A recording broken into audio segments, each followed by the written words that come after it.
Welcome back to Talk the Walk, where we explore how to walk your journey of healing, growth, and transformation with more success, ease, and joy. Hey Felipe, how's it going, man? Charlie. Yeah, so good to be here for the first recording of this new journey. Yeah, I'm really excited about this. When you first reached out to me, showing me kind of the scope of this course and what you've put together, it really interested me. And you just sent me over some more content of what this course is about, and so I have a ton of questions that I want to explore with you. Yeah, let's do it. I'm excited. And as we talked about, I'm not super sure where this specific episode will go, but I'm sure it will be great. So send me your first question. Yeah.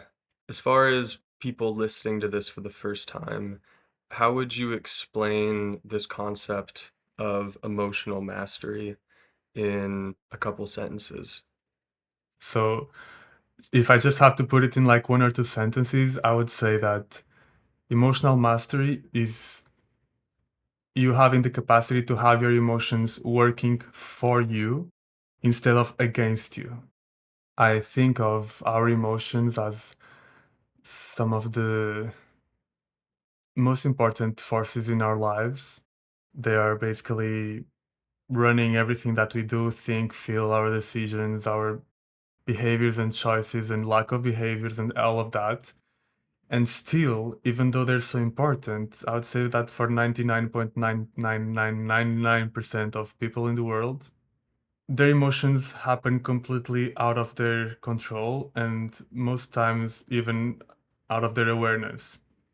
So, the very thing that's running their lives is completely like out of their control, out of their awareness. They don't even think about it. Sometimes they don't even understand that's the thing that's controlling their lives. And even if they do understand, because not a lot of people think about it, but even the people that do see that, oh, it's my emotions are what's, behind almost everything I do and don't do, even those, they still feel, and this is probably your experience, and it's also mine sometimes, very often, that like emotions, you don't choose to have them. You don't choose how you have them, how they come to you, when, if. They just basically they just happen to you.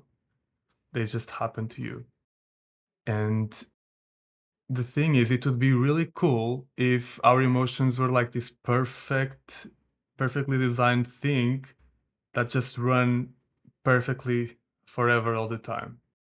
But since we live in like an imperfect world, if we want to call it that, or a world with also limitation and all kinds of interactions, also our emotions can be seen as having limitations, having imperfections, or however we want to call it. I don't really find a lot of usefulness in the perfection imperfection definition, but just to use words here. But the point is, they can work in a way that actually ends up hurting us and blocking us from the life that we want to live. So, if that's the thing, then I think we all want to live a life of joy, of meaning, purpose, of connection, of thriving. But whatever is it the life that you want to live, even if you want to live a life of, suffering, it's probably not the case, but even for whatever life you want to live, your emotions might and are often working in a way that is blocking you from getting there and even getting you to the opposite place.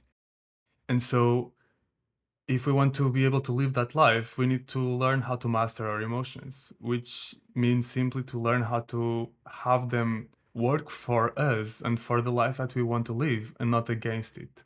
So, your emotions, your different emotions are like your inner team, and you can learn how to be the leader so that they work together in a way that's effective and healthy to help you live the life that you want to live and move away from the state that most people live in, which is a state where emotions are just working like all over the place, fighting each other, not really cohesive, and mostly preventing you from going where you want to go, from living the life that you want to live. So emotional mastery above all is that is learning, being able to have your emotions work for you, not against you, by you being the leader of that inner team. That's what I would say, like in a summarized way.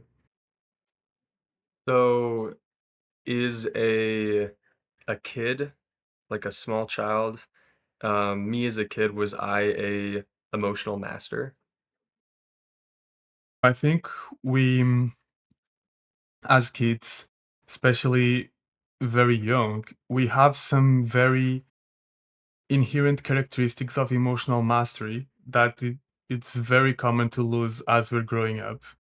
And some of them are just, the ability to move through all emotions. A baby will feel all emotions without needing to stop one or the other, just moving through all of them. That's one of the pillars of mastery that we're going to be talking about. However, there's also a progress in our development, in our emotional development, that allows for what I call the full emotional mastery to happen only later in our development, where we start to form a more present awareness and consciousness of ourselves, of our inner experience, of our state. And I'm saying this and I'm thinking to myself, still a lot of adults didn't really develop that much and they're not so aware of their emotions. But as we're developing, we gain those extra skills that are also very important for emotional mastery. So I would say that a kid can be a pupil of emotional mastery, but in their own state, they are a master for the stage that they're in. This provided that, of course, the way that they're also being raised and educated is contributing to that, which is another big topic. But yeah. I'm And not sure if I so went where you wanted me to go with that question. I'm curious about where that question came from. I think that I think that answers it for me. This process then of the emotions starting to work against us as opposed to for us, how does that then begin? What makes it so that our emotions seem like things that block us as opposed to things that push us forward? Yeah, I love that question. It's really speaking to the core of what we're doing here because that question also kind of implies that originally our emotions are just working as they need to work. You know, at their core, emotions, and we will dive deeper into this in the first module, but at our core, our emotions are just processes inside of us that are meant to help us direct our energy and help us move towards what's important for us and away from what's harmful for us. And so they are just helping us detect all of these triggers and things happening around us and helping us move towards the things that feel right and aligned with what we care about and away from the ones that seem to harm that. But our emotions also learn, and they will learn through experience. And as kids and throughout our entire life, but especially as kids, we have a lot of experiences. It can be repeated experiences, intense experiences that teach us that some things are good or bad for us. Some things are what we need to stay safe and connected, and other things take away that safety and that connection from us. And as kids, that's the most important thing for us, for our survival. And so we start learning how some things that we actually care about are not welcome, are not safe. And our emotions learn that. And so they're going to start behaving for the rest of our lives based on those learnings. And they're going to start behaving in a way that blocks us from those things that we learn are dangerous. They're going to start behaving in ways that are actually harmful for us, but they learned that that's what we need to do to stay safe or to stay connected. And that's how they start working what it feels to be against us. Actually, they're still trying to work for us, but when looked for from outside, we feel that they're working against us because they're blocking us, because they're harming us. And again, this is something that we're going to explore much deeper in the first module and even beyond that. But the thing is that then, because our emotions are blocking us and harming us, we have other emotions that react to those emotions. Because we get angry at ourselves, frustrated, depressed, anxious, we blame ourselves, we judge ourselves. And so this starts creating like an inner conflict between all our different emotions and parts that only escalates and only escalates from there and creates more and more of that inner conflict, which makes our emotions escalate more and more. Their behaviors become more extreme, block us more, harm us more. from the added conflict, from the other perceived unsafety. And so we can get to a point where we just feel like, I'm against myself, like something inside of me, I'm self-sabotaging all the time. I'm hurting myself. I don't know why I'm doing it, but I'm just doing that. And this is the explanation. It started with that, and then it builds on itself like a snowball. Yeah, it makes me remember the first time where I got a signal of a emotion that seemingly didn't fit in and created that like separation between someone. I was probably like 7 years old, I'm not sure, and I was talking with my dad and I was super excited about this role-playing game D&D, and I was talking with him and I was like, "Yeah, let's do it. Do you want to be a strong fighter or do you want to be a powerful wizard?" And I made this like really big, like with my arms, like kind of thing, just over the top. And I remember him just like pausing and then just kind of laughing like this. And I remember like holding my arm out, like being this kind of like big presence, and my dad kind of laughing like this, and just thinking like, oh, like that just that was not normal to do or something. And I remember that like realization of like, whoa, why did I just say that or something? And that like first kind of bit of like internal conflict of like I'm acting away and then now I'm like seeing how that was perceived and trying to change my person to like to get the result that I want, which is like connection and safety. And later in my life, then it's like, oh, that just becomes such a common pattern. But I remember the first time kind of seeing that play out in that space between like, even in a very small way, losing connection, just for the briefest moment. Yeah, wow. That's Thank you for sharing that. That's so powerful and such a clear example of this.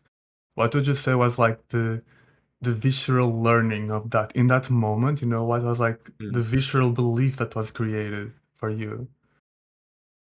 Yeah, the idea that like, oh, if I'm just too exuberant, like too in someone's face, then that's going to like be too much for them and, we'll lose that connection in that moment will go away. And so, oh, it's probably safer to be like more reserved and definitely like not related to that experience but later then pushed that just being more reserved, thinking that that was the safest option to do, kind of like you said, even if that was not what I really wanted, like if that was actually creating more harm. Yeah, that's so clear. That's exactly the pattern, like the pattern behind basically every emotion that is, let's say, malfunctioning. Of course, Hmm. that's not what I really mean, but every emotion that's blocking us or harming us, it's always from this core belief that was learned, where the belief is like this: my X part or my X emotion is not safe to exist, or it's not safe to be expressed. And that for me in this work that we're doing, that is my definition of trauma. So I've read countless definitions of trauma, and I'm not talking about like just clinical stuff here. I'm talking about like trauma in the way that it affects our emotions and creates these protective layers that block us and this self-sabotage. For me, I've arrived at this, what I believe is the simplest definition that helps anyone understand what it is, and even more importantly, helps everyone see that they have it, which is any experience that teaches you that some part of you, some emotion of you is not safe to exist. It's not safe to be expressed. And the thing is, that teaching that is created, that belief, that learning is not just on an intellectual level. It's not something, it often is not even in an intellectual level. Like you remember, you in that case, you maybe became aware of that. But for most people, when these kinds of learnings are taken, these kinds of trauma experiences, most times people are not even aware of it intellectually. It's a visceral learning. It happens in your body, it happens in your gut, it happens in your heart, it happens like in the body, in the emotions. Which is why then later it is so hard to transform it. because you can try to think your way out of it as much as you want. It's not going to work because the learning is visceral, and you have to learn how to work with emotions and through the emotions. And if you learn, because the emotion is the bridge to that kind of subconscious learning. So if you learn how to work with and through the emotion, then you're going to be able to go there and transform that and release that belief. But working with emotion is necessary. Otherwise, that's what it creates. Like the pattern is this part of me that is authentic, that is core to who I am, is not safe to exist. And then you repeat that for the rest of your life. So that's such a clear example. So thank you for sharing it. Yeah. Yeah, it came to mind, and I notice now the emotions that feel unsafe are quite different. Now, I think probably the difficult emotions for me are more have emotions that have to do around self-worth, like shame, and the emotions that come from negative self-talk, and like unworthiness, like not good enough. And so, in this process of transformation that you're laying out in this course, how does the process work? Let's say that, like right now, I'd say the most difficult emotion for me is probably, yeah, shame, that kind of like overwhelming, like internal shame or guilt. And so, let's say I want that to just be useful information. I don't want it to create this internal unsafe conflict. How does that transformation happen? What's the kind of process that we get to experience in this course? Yeah, I mean, you are already one step ahead because you, you do the work, of course. But I would say that for most people, they wouldn't even come with that awareness and with that mindset that you have.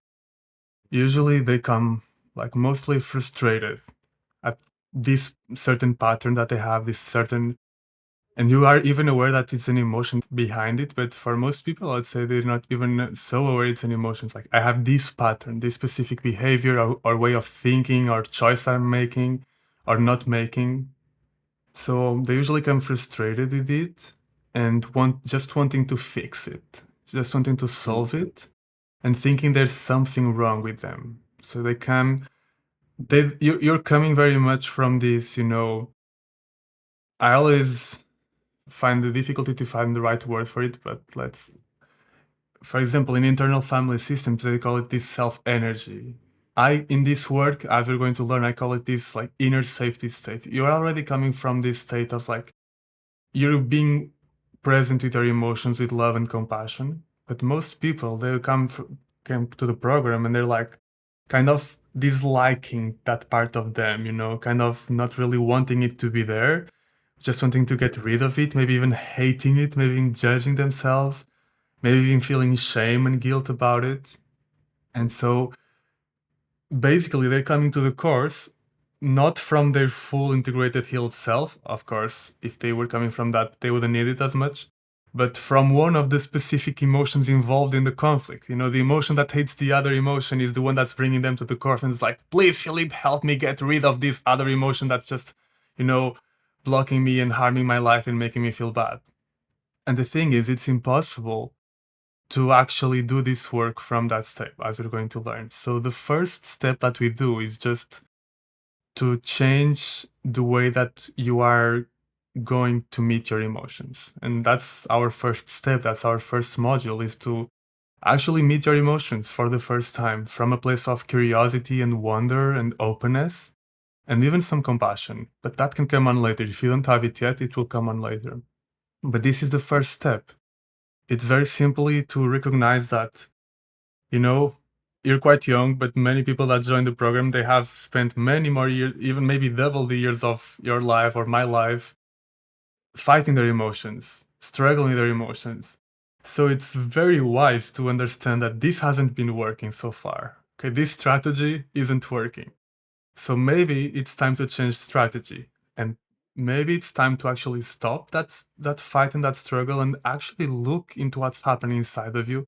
Actually look into those very emotions you hate or dislike or judge and are trying to fight, and actually get to know them for the first time. Actually get to know them. Come and see, okay, let's understand what's happening there. What is happening that's making me feel, behave this way?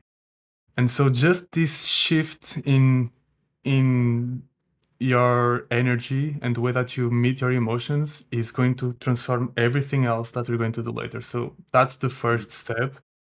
And in this Yeah, first module, we're going to go deeper into that, but I just want to introduce the first step is that. yeah.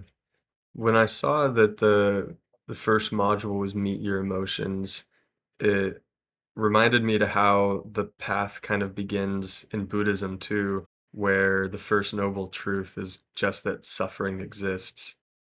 And it's like first you have to start with that. And when I saw that the first module is just so simply just meet your emotions, it kind of felt like that same sort of starting point where you have to acknowledge something you're trying to maybe get rid of or change, some kind of agenda you have going into it. And I think when in what drew me to Buddhism originally, seeing the beginning of first there's only four truths, and the first one you're just acknowledging that there is suffering is like a really useful place to begin for your own kind of personal incentive too. And And so that truth irritates a lot of people. It's true, a lot of people don't really like Buddhism just because of that first truth. Because they are still stuck in the previous non-truth of suffering shouldn't exist. well, So and to just say to that yeah. suffering is like suffering does exist, that can just create a lot of blame, you know? Mhm. Like, ah, damn it, like it's my fault. Like suffering exists and it's my fault. Or why is Um, Buddhism so pessimistic? Anyway.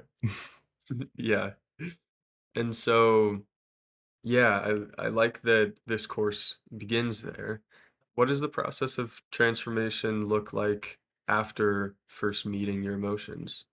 Yeah. So by meeting them this way, something very important is going to change for you, which is you're going to understand your emotions for the first time and what's making them hurt you and block you. And when you see, again, we're going to dive deeper into this during the entire course, but when you see that this entire time behind everything that they have done to you that you have hated, there was like a young part of you still trying to protect you, still trying to help you in a situation that was difficult for you. And it's just all that it has, all the information that it has, all it can do. And that part of you, that emotion is still stuck in that time, in that moment where that situation happened. When you see that, all your defenses drop. All your defenses drop. And you can immediately see that what that emotion first you drop all that like negativity and attack towards yourself. You just go into this state of self-compassion towards your emotions and your parts. And then you can immediately see that what they need, they want to help you. Your emotions really want to help. They're like they are your emotions. They're not some negative forces trying to harm you. They are your emotions, and as you meet them, you will see they are wanting to help you. That's their function. They really want to help you, and they really want to help you live the life you want. They're just stuck in that situation. They're just stuck in that moment, and they don't have any more resources. And they believe that what they're doing really helps you. So you will see very easily that what they need to be able to help you is you don't need to force them. You don't need to like try to change them to force them so that they work for you because that's what they already want to do. They already are designed to do that. You just need to remove, like, let's say the water wants to flow that way, but there are some rocks blocking the water. You're just going to have to remove the rocks and then the water will flow there. And those rocks are those traumas, those beliefs that we talked about, and at the core, those beliefs, as we talked about, they're always about like something affecting your survival and connection. So it's always about safety.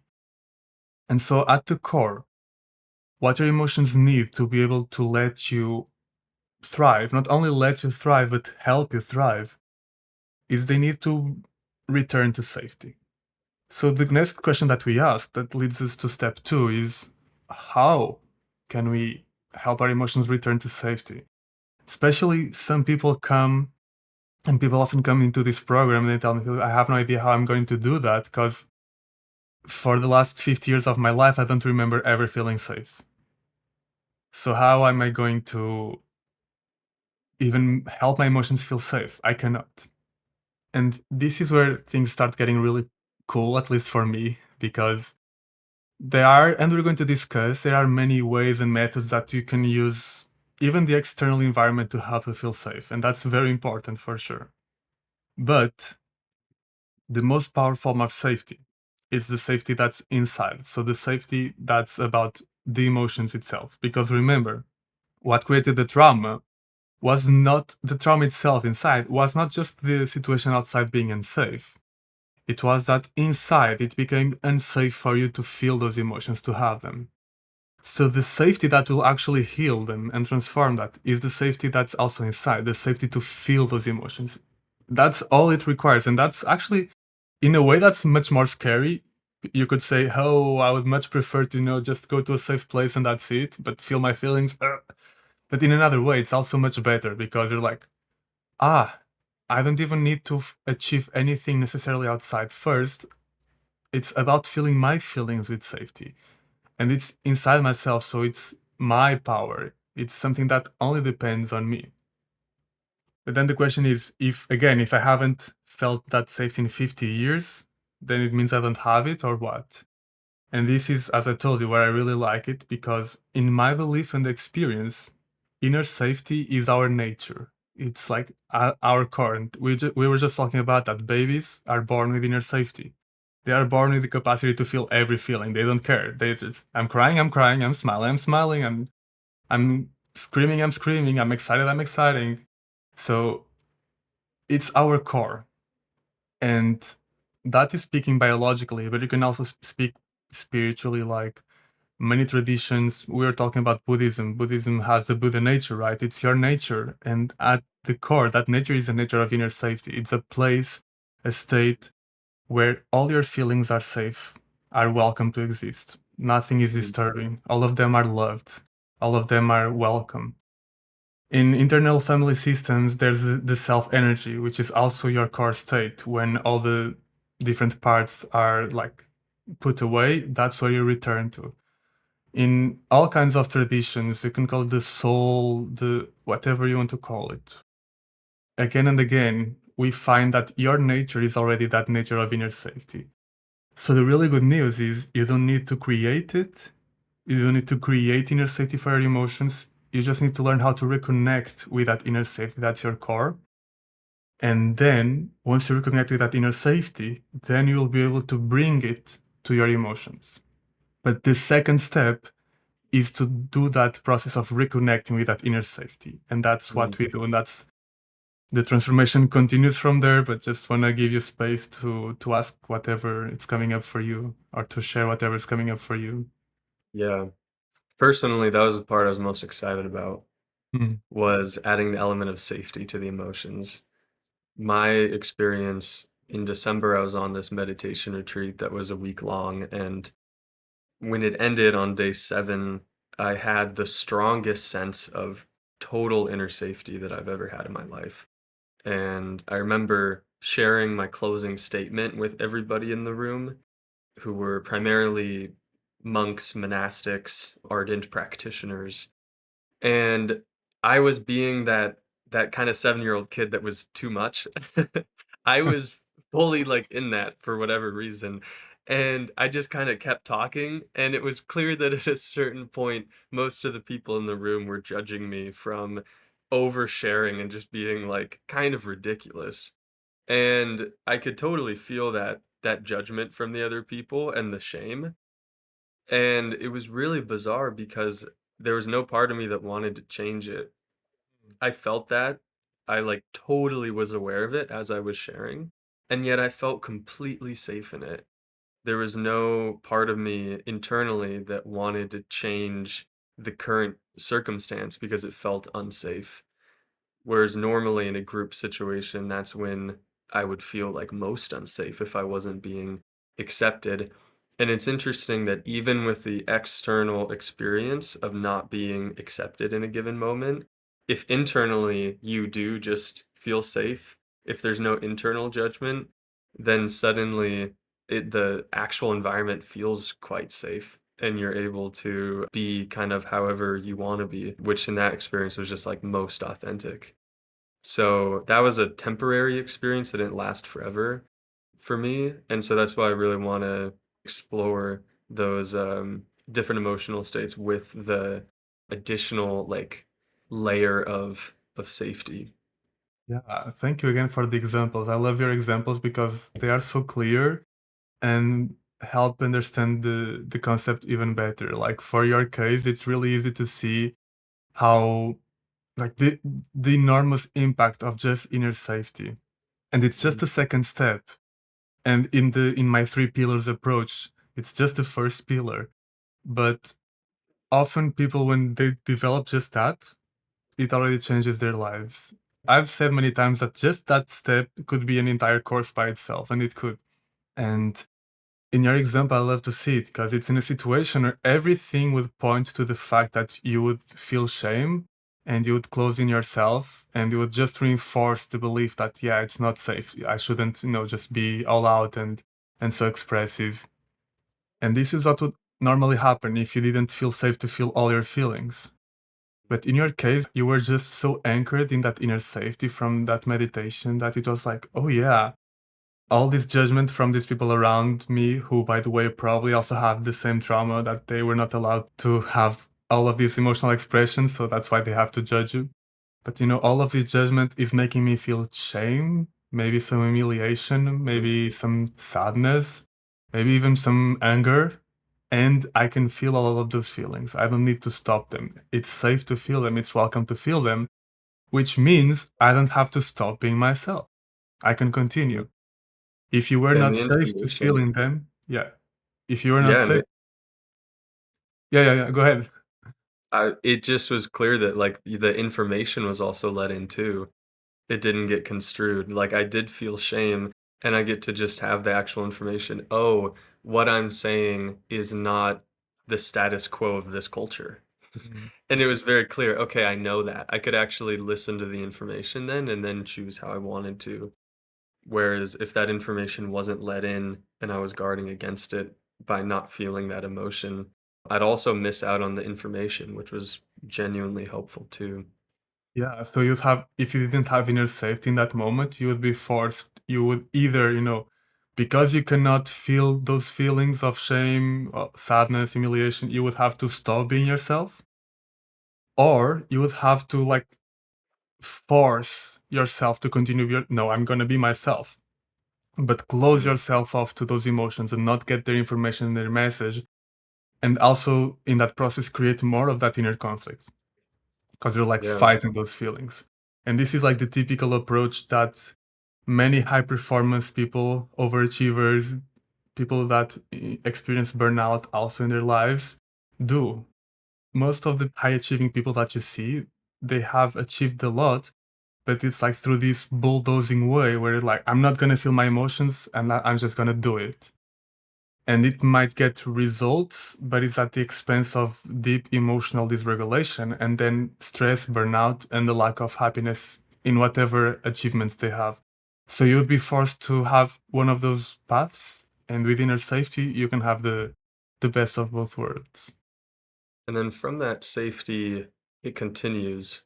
Yeah, And I think I saw that next is freedom. yeah. I mean, safety gives you freedom. So how do we get to that? So getting to inner safety and learning how to reconnect with it is, as we said, super powerful. But if you just do that, all you're doing is actually just still coping. So it's very transformative because it helps you move from unhealthy coping to a healthy form of coping. And by what I mean by coping is you are still having those emotions blocking you, but you find a way to still function with them. Basically, that's what coping means to me. And before inner safety, you are in unhealthy coping. So your emotions are using strategies that harm you and block you to help you cope with those negative feelings. So, for example, in your case, it could be to not be yourself to help you cope with the feelings that come up. Or some people, it can be drinking, some forms of drugs, doom scrolling, anything that helps them like numb the emotions that they don't want to feel, and it's harmful for you, that's the unhealthy coping. With inner safety, it's super powerful. It helps you, I mean, this is already a complete life transformation. It helps you drop those unhealthy coping mechanisms, which is already so beautiful. You no longer need them because now you know how to return to your inner safety by yourself. That's amazing. But now you need to bring that inner safety to the emotions that are stuck, that are unsafe. You need to be able to not only return to your own inner safety, to that state, but actually, like, you have this state of inner safety here, but your traumatized emotions are still there hiding in the cave. So you need to learn how to bring your safety to the emotions and the emotions to the safety. And that's what's going to create the healing, not just coping, but the healing. And that's the part where you're actually going to start feeling those emotions. But people are so afraid of feeling emotions because in the past, most people's experience of feeling emotions has been like overwhelm, losing control, pain, a painful experience. Suffering, What? suffering, Yeah, resistance. suffering, doing things that they regret, fear of, losing control. And so they're like, no, Philip, no way I'm going to feel my emotions, especially the scary ones, the ones that need my safety. No way I'm going to feel them. And I would say, yes, you're absolutely right, if that's the way we were going to feel them. But now that you have learned to reconnect with inner safety, now there's a way for you to learn how to feel those emotions with safety. So, in a way that you can still feel them, but they're not overwhelming you. They're not like making you things out of your control that you'll regret. And you're also not fighting them, you're not fighting them for control. And the experience can even be a pleasant experience. Doesn't have to involve all that suffering and pain that most people experience when experiencing those unwanted emotions. And so that's the next third step, is to learn how to feel your emotions with that inner safety, which means that they're no longer overwhelming you, they're no longer controlling you, but you're also not controlling them. You're just letting yourself feel them, and that's what the definition of freedom. You talked about Buddhism, so I love this quote from Buddhism where it's like, that they say something like, that is a free man, owned by no one and owner of no one, something like that, which means that freedom is not only when no one and nothing controls you, but also not when you're not owning or controlling anything. Mhm. And that's And the way that you so, can feel emotions with freedom. It's you're not being controlled by them, but you're also not managing them. You're letting them flow as the energy that they're meant to be without being overwhelmed, but also without having to manage them, which is also a form of unpleasantness, I would say, in my mind. so you're talking about feeling that safety, and then the freedom comes from bringing each of those emotions into that safety. And when all of the emotions have a level of freedom to go in one another, then that's when there's a feeling of freedom with each emotion. That would be like the ultimate freedom of feeling, but I'm talking even with each specific emotion, you're going to learn how to be feeling an emotion with freedom. Mm, So most people, as I was saying, they only have two options in their mind. I either control and manage and suppress my emotion, or if I let myself feel it, I'm going to be controlled by it. mm, And there's a third option. That's the option of I mm, can be feeling my emotions and still be, let's say, in control. I don't really mm, like that word, but let's say, I still have choice with what I do and how I behave. I can still choose how I act, how I don't act. But I don't need to stop, to suppress, to manage my emotion. I can be feeling my anger fully right now. I can be feeling it through my entire body, and I am still present. I'm not overwhelmed by it. I'm still present. I still have choice over how I behave, what I say, what I don't say. And that's what I mean freedom. You're not controlling it, but it's also not controlling you. You can feel it and at the same time not be controlled by it, which is something that most people don't even think it's possible, but it is. yeah. Okay, so you're saying that when that element of control is removed, when I'm no longer being controlled by an emotion, when I'm not a slave to it, and then when I'm also not trying to control or enslave the emotion, with both of those elements of control removed, then there is freedom. Yeah, there's freedom, and you get to choose your behavior, and at the same time, still get the information and the message from the emotion. Because again, for most people, they would have to choose one of those. I either stay in control, but I suppress my emotion so I don't listen to its wisdom, or I let the emotion come, but then I just take a blind action. So let's Mm, say, for example, in work, someone leading a team, they think that, oh, if I let myself feel this anger or this fear, then I'm just going to take a blind action and I'm going to do something that it's an emotional decision, it's not a rational decision, so it's not going to be good for the business, for the team, whatever it is. On the other hand, so what these people will do, they will instead try to manage their emotions, suppress it, and try to make just a purely rational decision, which never is true, but you know what I mean. But that way, they also lose because they're losing the wisdom and the message and the energy that the emotion is bringing them. Because their emotion is about something that matters. It's bringing them important information, as you said. So both of the and that will also result in a decision and in a behavior that's not the most productive and aligned and leading to joy, connection, success, whatever you're looking for. So by learning how to feel your emotions with freedom, what you get is, oh, I can still feel the emotion. The anger comes, the fear comes. I can still feel it. I can be with it. I can listen to its message and important information. And then I can use its energy and its information to choose my response in a way that will be most beneficial for me and everyone involved. And that's what the freedom is. that's a great way of explaining it. I like the element of choice that freedom gives you. Hmm. Um, yeah, my grandpa had a quote. I mean, he said it. He told my cousin something that is the one thing he remembers. He told my cousin, I think right before he died, God gives you choice, or God always gives you a choice, something like that. And so for him, that was God was what worked for him to see that. And yeah, for this, the freedom that you would have in being able to choose in a way that you wouldn't regret seems like an important chapter to this course. And so Yeah. after going in through safety, after exploring the freedom, what's after that? Yeah. So it leads us to a little bit of, you were a little bit foreshadowing it already, which is this is like freedom while feeling one emotion. Hmm. But now think about, for you and for most people, they have spent an entire life accumulating unprocessed emotions. They have spent an entire life suppressing, managing emotions.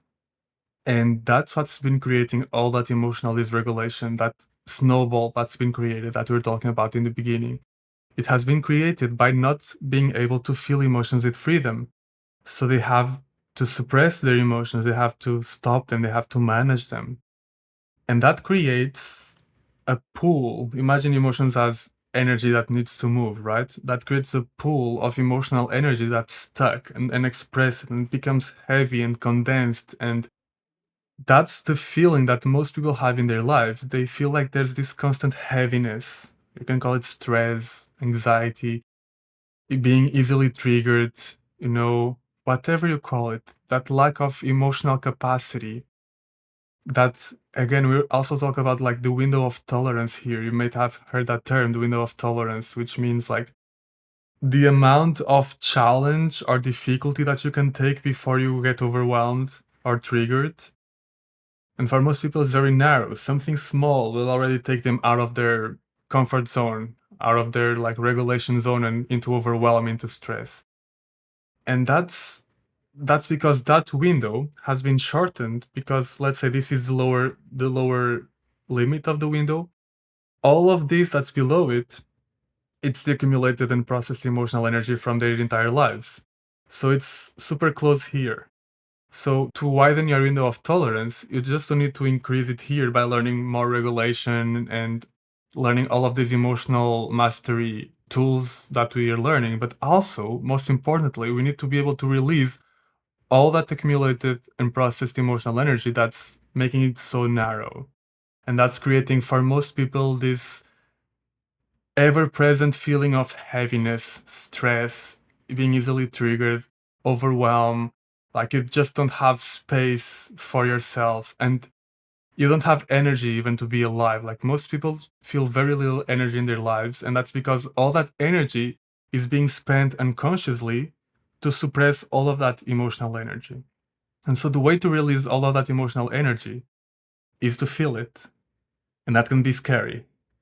But now you know how to feel it freedom. And so this first step is going to guide you to slowly, progressively, in a way that is safe, start feeling all of those emotions that have been suppressed with safety and with freedom in a way that helps release that energy. And this is really where you discover what emotions have been holding you back, what emotions have you been creating all the stress and overwhelm and stuckness in your life. You start to use all of the tools that you've developed to look inside and start seeing, that's the emotion, let's feel it, let's release it. That's this emotion, let's feel it, let's release it. And you can do this in like a general way in your life, but you can also do this in a specific thing. So most people that come to the program have some specific area of their lives that they're trying to improve, some specific pattern. So let's say in your relationships, you've been sabotaging that relationship or always getting into conflicts that lead nowhere. This is where you start to go inside and back into that moment and feel, there's this emotion that's unprocessed there, and you feel it. And there's this one, and you feel it. And as you do that, it's like, when it's cloudy and suddenly the sun comes out, the feeling that you get in that moment, you get that feeling, but inside yourself. It's like it's been cloudy your entire life, and now the sun is coming out. You start to feel much more energy, much more present in life, less heavy, more clear. Yeah, that's where the even deeper form of healing starts to appear and show up, and it's just beautiful. So Mm, in the first step, we use everything learned to go deeper and mm, start really finding and releasing the emotions that are keeping you stuck. And that's why it's called to get unstuck. mm. It's surprising, I think, how unknown what the quote pool of emotions can be. I think to me a couple years ago that would have sounded like really foreign, that there's unprocessed emotions, that they are kind of lying dormant. That wouldn't have really fit my worldview. And the first time I had a large emotional release was completely unexpected for me. I was living at this Zen temple, this meditation center, and there were some people that I was really worried about being seen by them as this kind of reckless 20-year-old kid living at this meditation center. And I just thought, oh yeah, that's a rational worry. And it wasn't until this emotion just kind of sprung up on me out of nowhere after starting to do some emotional practice like this, where this experience I had of being on this motorcycle trip and being really reckless and actually having a near-death experience a couple years ago, all of the sudden came to the surface, this experience of me almost dying and how afterwards I had all this shame about being this reckless kid who almost died and this like really deep story that I did not want to go anywhere near. And I thought that was just in the past, that was when I was 19, and now I'm far beyond that. And yet this worry I had about being judged by people as being reckless, that was completely linked to the way I had judged myself for being reckless on that motorcycle trip. And when that was seen for the first time, it just, I mean, killed me is what it felt like. It was just a complete release. It was like the hardest I'd ever cried in my life. And I never would have expected that. I never would have seen that if it wasn't for the emotional part that I was, paying attention to. And I don't think it would have changed. I don't think that would have moved if I hadn't had that release. And immediately after, I remember that fear of being judged for being reckless totally went away. I now was like I had no judgment for myself. So the idea of someone else judging me for being this reckless young kid I had only compassion. Like why would I care about being judged for that? And so I've seen the power in those emotional releases and that it's like unexpected too. I wouldn't have guessed that those were linked together. Yeah, again, such a beautiful example. It really makes me think of what we were saying earlier, where the learnings that your emotions have from the experiences, they're really visceral. So they cannot be released with thought alone. They have to be released through emotion. And that's why this emotional release is also a way to release those learnings, those beliefs that are keeping you stuck.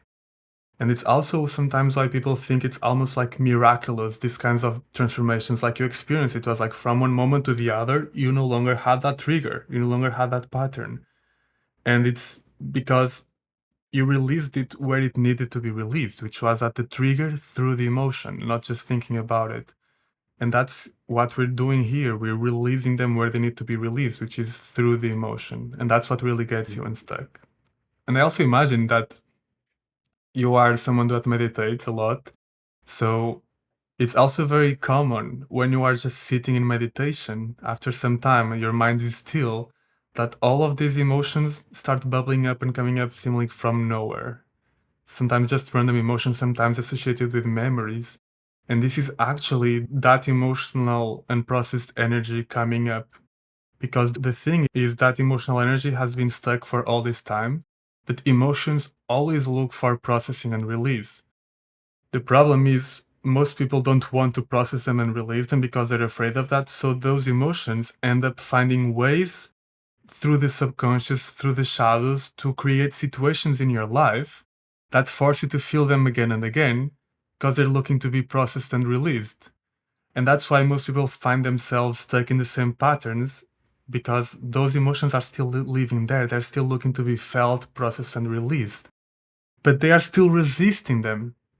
So yeah, this resistance is key. And I forgot to mention that word in step three, but feeling with freedom also means like no control and no resistance to the emotion, right? And so we are applying it here now in step four. Most people, even as their emotions are creating those situations in their lives that repeat themselves, the cycles that repeat themselves, so that they can be finally felt and expressed and released, you or not, the person still doesn't want to feel them. So the situation happens, but they still resist it. So it's or nothing. And so the emotion continues stuck. And so it's going to have to create more and more situations and sometimes exaggerate or escalate to extremes that make them feel more emotion. And sometimes it has to come to like a breaking point. And we all know people, and maybe even ourselves, that in some situation of our lives, we have to come to a breaking point to finally stop and feel that emotion. Like a breaking point is basically where you either feel that emotion or you're gonna die, or you're going to like get very ill, or you're just not going to function. Whatever it, or something very important for you is going to be lost. That's the breaking point. And sometimes your emotions need to force you to get there, for you to finally feel them and process them. But how much better would it be if you just learn to do that, like from the beginning, easily, without all that unnecessary suffering and stress and difficulty? And that's what we're learning in this fourth step. And all of this because I imagine that you in your meditation, it's a great way to do that because your emotions want to be felt and processed. So when you are in meditation, you're just creating like this very still space, calm, safe, welcoming. And their emotions are like, oh, perfect, that's exactly what I need, right? And they just start bubbling up. And that's actually, when I teach meditation, that's something that I always tell people to expect and see as a good sign. So I was just curious whether you do have that experience. I think the only part that doesn't show itself inherently in meditation is the looking forward to those experiences. Because if there's no safety and there's no freedom and there's no clear, if you're not meeting the emotions, if there's no clear benefit from feeling them, then why would you want to? And so Mm, that clarity is often missing. yeah. Um, to close, then, how does this bring us into the fifth module? Yeah. So as you were seeing, as you start to go deeper into the emotions, you said it by yourself, like in your release, you got transported back to what initially created that emotion and that pattern and that belief, right? You got transported back to that origin story. And so this takes us to the deepest part of emotions and how they work, which are the triggers, the emotional triggers. So here we are moving beyond just learning how to come to safety and feel emotions with safety and let them flow and release them. We're going deeper into a state where we're not just doing that, but actually starting to transform the emotions themselves and how they work so that they can actually stop blocking us and start helping us. So you're not in this final step, we're not just, for example, in your case, you will learn how to, when you're being reckless or something, just feel that feeling and then make a choice. That's amazing. But now we're going even deeper. We're going to go to the origin, to the root cause of why, what makes that emotion come up, that block come up in that situation, and learn how to work with it and even transform it. So that next time you're not even feeling that anymore, which is what you experienced that, and you're feeling something different. And that's where triggers come up. So all of our emotions, whenever they come up, it's because there was a trigger. And we're going to understand quite deeply how emotional triggers work. And one of my favorite things here that we will discuss when we get there, it's always like emotional triggers are constructed by different things, but they're always about something that matters to us, a value. They always come from some belief, right? And both of these two things are internal. So we usually think that my trigger was that that person said something. That's not the trigger. That's the event that that triggered the trigger. So the trigger is internal. And we're going to start understanding. First of all, there are different steps to working with your triggers, but the first step is really to just start meeting your triggers as well, saying, in this specific pattern, this is my trigger. And sometimes, I mean, always or almost always, just seeing the trigger and understanding it is enough to at least transform the way you relate to that emotion. And sometimes it's even enough to just create an emotional release and change the emotion itself, change the trigger itself as you experience, sometimes just seeing where it comes from. So we're going to start to see where our triggers come from, what they are, what's really triggering our emotions, where it's coming from, understanding that, and then learning some techniques to first, when the emotion comes up in the moment, to work with the trigger. So we get the important information, but then we can also transform the emotion to help us.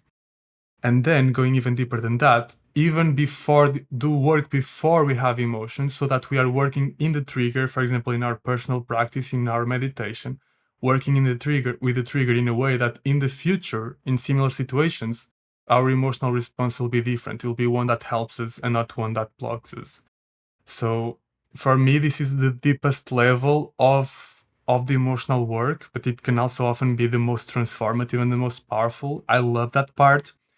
And it's also the bridge to like more advanced emotional mastery work that we can do after this program. It's the bridge because the more advanced work is working through this trigger stuff. But even in this fifth step, we are already going to go quite deep into this trigger work, where the deepest transformation happens, where as you experience, it's like from night to day, you really become almost a different person. You really feel a different way moving forward. It's not just that you can feel your feelings and be with them and choose a different response. Is that moving forward, you're actually going to feel a different emotion or the same emotion in a different way that's actually helpful for you. And this is the last step that is built on all the others. Without all the other steps, this step is not going to work because you need to be able to bring safety and awareness to your emotions and feel them so that you can get to the trigger as you experienced yourself. But if you bring all of those steps, then the work with the triggers will be very powerful and you'll be able to rewire your triggers, which is the name of that fifth step. So the final question I have, I think, is related to the name of this course. So, Emotional Mastery Academy. The last question I have is if you could explain the difference between within this work and maybe in your own life, being a leader and being more of a dictator. How does with the course emotional mastery, how do we become more of a leader but not become a dictator? Thank you for that question. It's very important. And sometimes I think the word mastery can remit some people to that. And so it's very important to clarify that's not what we mean. So mastering them is not controlling them, as we're going to see throughout the course. It's not forcing them to be in any way. It's something more like working with them and them working with us. It's like a good leader in a team. It's not someone that's forcing people to be in a certain way, behave in a certain way. So someone that's like inspiring people to function that way and providing the right environment, safety, support, and direction, and also reading into the team so that the team functions in that direction and functions very effectively. And so emotional mastery is also the same. It's learning how to kind of be the leader of your inner team. So when we talk about emotional mastery, we're talking about you leading your emotions as if they were like your internal team because they are. I think of and I see emotions as like these internal team members that we all have that are working together, hopefully, to help us achieve our goals and live the life that we want. But like every team, they need a leader. And without that leader, without that leadership, they're going to get lost, go in different directions, lack vision, and fight themselves. But with the proper leadership, with safety, with connection, with feeling them, and then also with providing new information, your emotions can literally become your superpowers. And this is for anyone who works in a team or leads a team. You know that when a team functions this way with this kind of leader, that team can literally become your superpower. It can help you achieve anything. But when the team doesn't have the right leadership and the team is working against each other, then it's not going anywhere.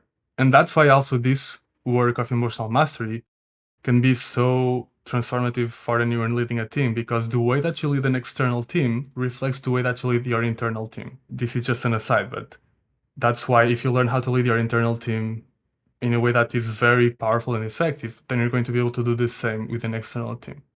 Coming back to the main question, that's how I think about emotional mastery. You're not controlling your emotions. You're not a master as in like I'm going to make my emotions do everything I want them to do. I'm going to control them. I'm going to manage them. I think the word here is the keyword is managing them. You're not managing your emotions as in like telling them what to do or not to do. Because that's also not how you would properly manage or really lead a team.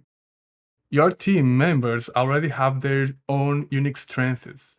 So you just need to let them perform at their best by enabling the right environment. And a good leader is the leader that follows the team and just supports where the team wants when the team is the energy wants to go. And that's what we mean by emotional mastery. You are not managing your emotions to make them be in a certain way. You are providing the necessary safety, connection, and direction so that they then can do their part and help you. So you're not telling anger to, okay, anger, you're going to make me feel this way in this moment. No, you're providing the necessary safety for anger to exist. You're listening to its message, you're letting yourself feel it, and then you're providing purpose and direction. And the anger, because you bring it safety, because you listen to it, the anger will then listen to you and will use its energy and will give you the information that you need to help you achieve the goals that you want. So that's what we mean by emotional mastery. And that's such an important thing. Yeah, the sentence that stands out for me is leading energy where it wants to go. Yeah. I like to see it as like most people see this leadership or this mastery as like you're using a bulldozer to carve like a path where the water can go where you want it to go. You know, I want the water to go there, so I'm gonna carve this path for the water to go there. I'm gonna use this machine to do that.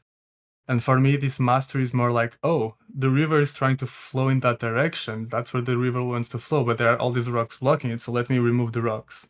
That's more of how I think about it. Yeah.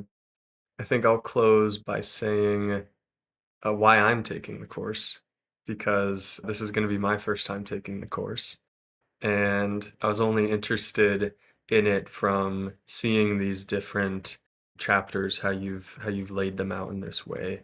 But I'd say the main reason I'm taking it is because it was about a year ago where after 3 years of meditating in a really devoted way, 3 years of practicing meditation seriously, I woke up one morning and I just felt like I can't stand myself. That's like what I said in my head. And it was so weird because it's like all this practice, all this meditation, and that's still like how I felt that I just like was not perfect. I just could be better. And so many years, it's like so many hours of practice and still waking up with that common feeling that people have of like, if only I was just like a little bit better.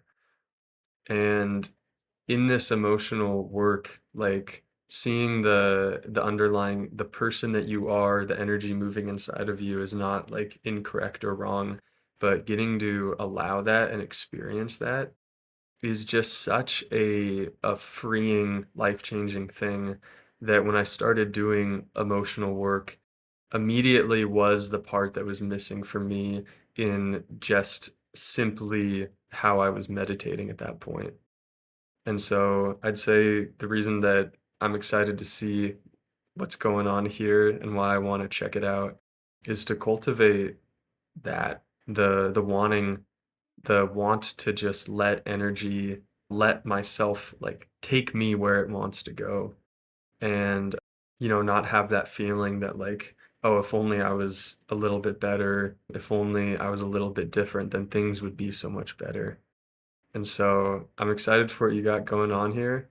I'm excited to do this course with other people too and get to hear their experience and see the arc that you've laid out here as this course begins.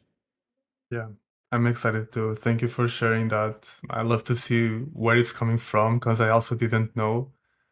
I can share that for me, one of the big reasons of doing this course is very egoistical too, because I can feel what this work does in my life. And I would just also love to see a world where more people are experiencing that and living that. And so I know I would be having even more joy. And I'm having joy in the process of contributing to that. So thank you for trusting the program and deciding to giving it a try. It really means a lot. Yeah, thanks for inviting me. You're welcome. Great. I'm excited to explore this more in the following episodes and dive deeper into each of these subjects. Let's do it. Next episode will be about Module 1, Meet Your Emotions. So I'm looking forward to meet our emotions together in the next one.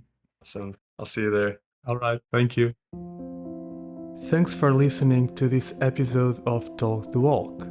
If you enjoyed it, like us and send it to someone who you think will like it too. We love your feedback and interaction, and you're welcome to leave us a comment or review, ask a question, or just reach out. Lastly, if today's conversation stirred something in you, remember, you don't have to walk this path alone. Our Star Soul Skill community is where these conversations continue, where you can connect with others on similar journeys and access the courses and support designed to help you integrate this work into your daily life. You will find everything at starsoulschool.com, and the link is in the show notes. See you next time.